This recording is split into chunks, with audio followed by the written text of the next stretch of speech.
So a little while ago, we did a video talking about how I thought that Shiki might be the father of Absalom from Thriller Bark.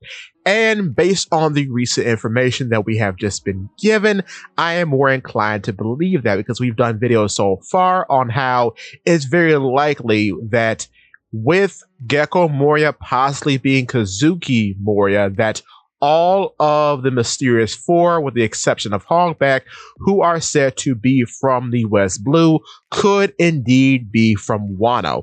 And based on Absalom being with Moria the longest, it's very likely that he too could possibly be from Wano. This is increased with the fact that there are so many corpses of former Rocks pirates littered amongst Thriller Bark. Absalom even calls out Captain John specifically.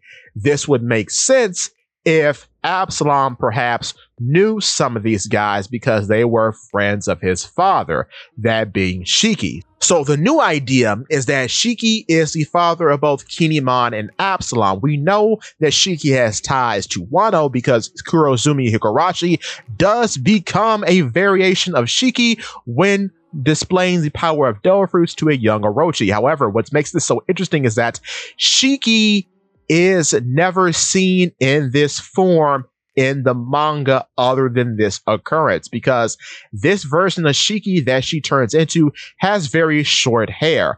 This presumably predates the version of Shiki that's responsible for forming the original set of the Rocks Pirates, along with Zebek himself, Stussy, and Newgate. So it's very interesting that Kurozumi Higurashi is turning into a version of Shiki that we have not seen before. That makes me believe that much like Gecko Moria, Absalom's origins could lie in Wano.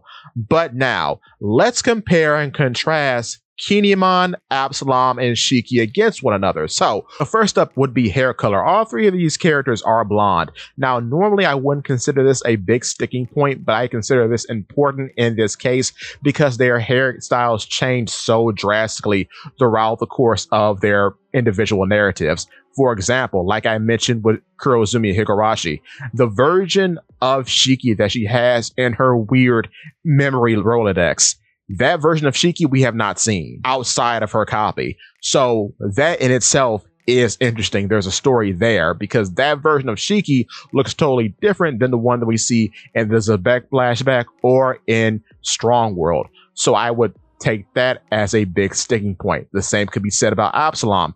In his youth, he had short blonde hair, presumably. We haven't really seen him in color, but I'm going to presume that his hair is blonde when he's a child. But it grows out when he becomes an adult, amongst other things that we'll talk about. And then we have the big man on top, Kinemon, who undergoes a drastic transformation. Now, I think this transformation has nothing to do with dyeing one's hair.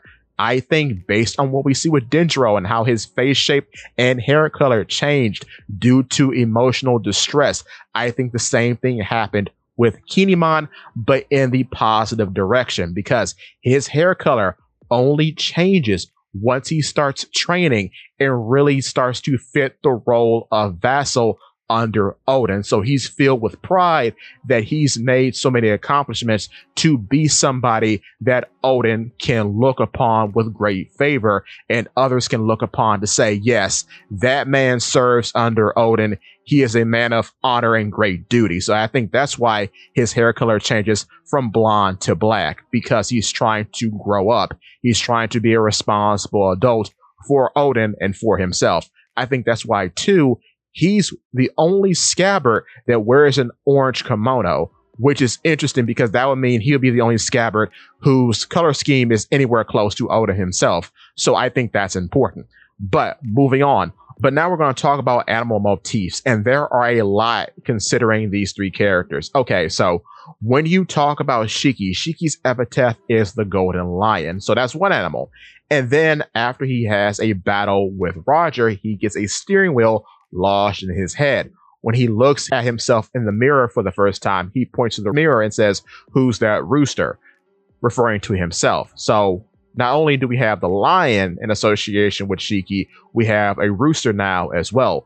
This silhouette is further increased after he cuts off his own feet to escape impale down and replaces his feet with swords. So not only does he have the crest of a rooster, he has the legs of a rooster now as well. Very funny. But moving on to Absalom.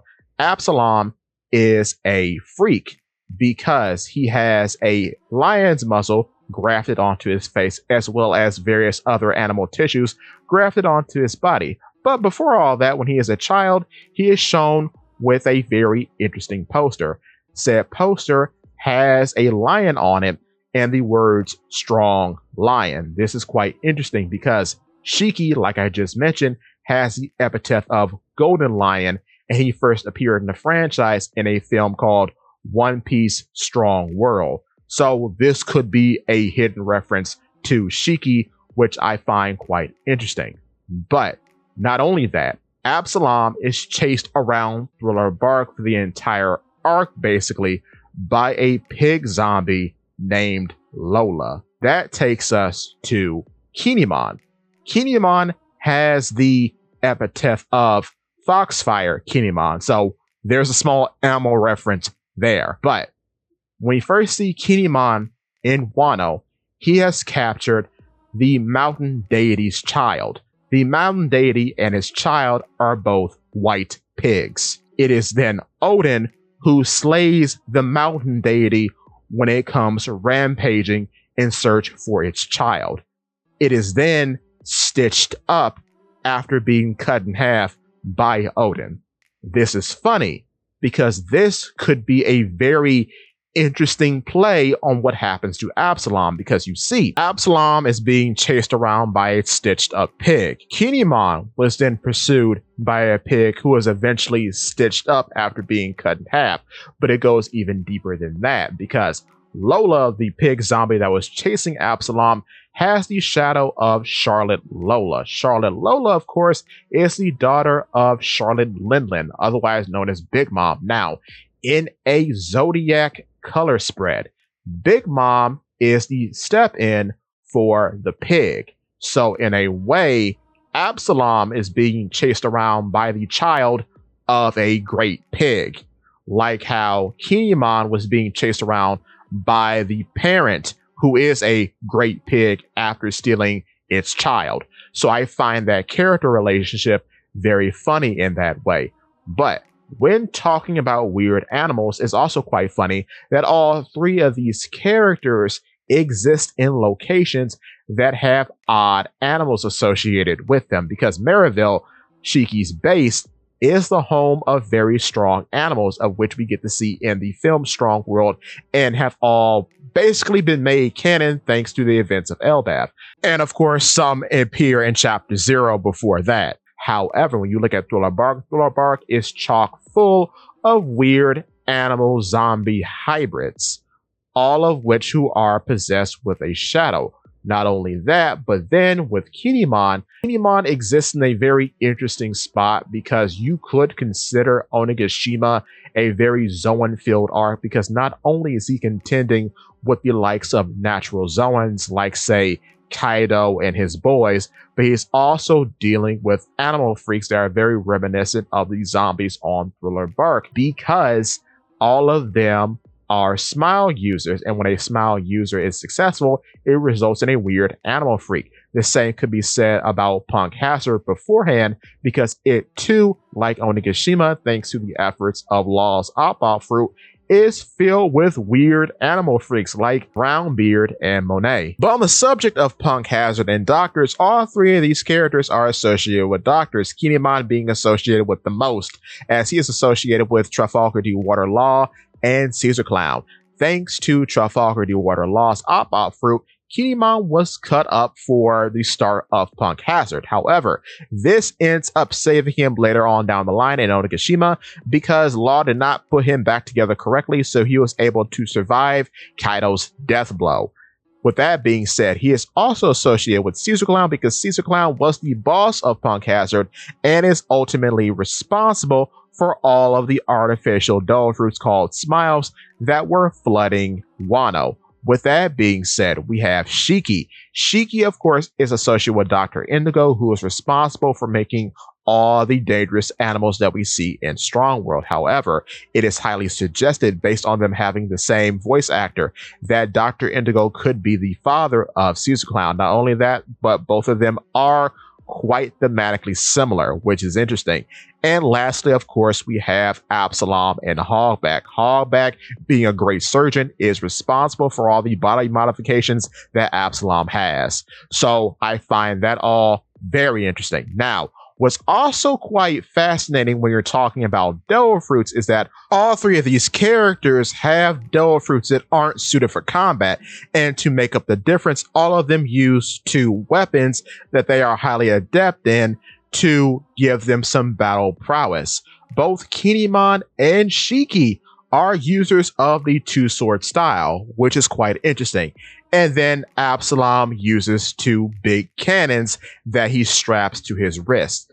Absalom is the interesting one out of the three because he makes his cannons invisible. Therefore, it seems like he has magical powers. However, the bullets and the cannons themselves are just made invisible due to his abilities. There's nothing really special going on there. But with the Garb fruit held by Kinemon and the Float fruit held by Shiki, both of these fruits are largely ineffective in combat.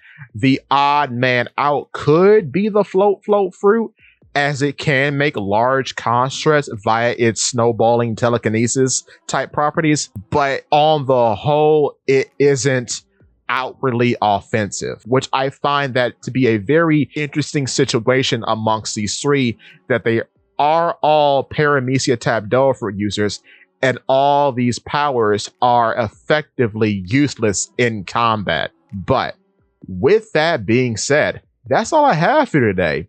Give me your thoughts and tell your friends about Polypede. What?